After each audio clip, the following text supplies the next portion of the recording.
જય શ્રી કૃષ્ણ.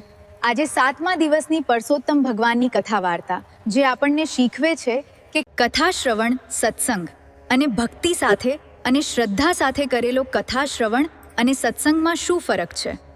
લક્ષ્મીપુર નામના સુંદર નગરમાં પવિત્ર પુરુષોત્તમ માસ શરૂ થયો હતો.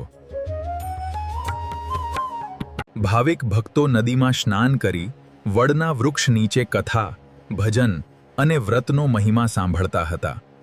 એ જ વડના વૃક્ષ પર 4 ચકલીઓ રહેતી હતી. સત્સંગ સાંભળતા તેમના મનમાં પણ વ્રત કરવાનો ભાવ જાગ્યો.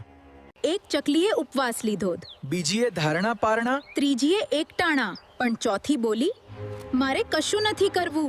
પુરુષોત્તમ માસ પૂર્ણ થતાં જ 4 ચકલીઓએ શરીર છોડ્યું અને નગર શેઠના ઘેર દીકરી રૂપે જન્મ લીધો.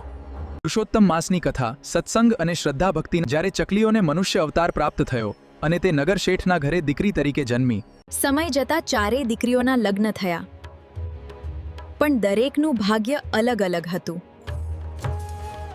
વિદાય સમયે મોટી બહેનોને સોના મહોર મળી, પણ નાની બહેનને માત્ર કપડાં મળ્યા. ત્યારે મોટી બહેને પૂર્વજન્મની વાત યાદ કરાવી અને નાની બહેનને પોતાની ભૂલ સમજાઈ ગઈ. પછી તેણે પૂર્ણ શ્રદ્ધાથી પુરુષોત્તમ વ્રત કર્યું અને તેના જીવનમાં સુખ અને સમૃદ્ધિ વરસી પડી. જે ભક્ત શ્રદ્ધાથી પુરુષોત્તમ વ્રત કરે તેમના જીવનમાં ભગવાન સુખ અને કૃપા વરસાવે છે. જય શ્રી કૃષ્ણ.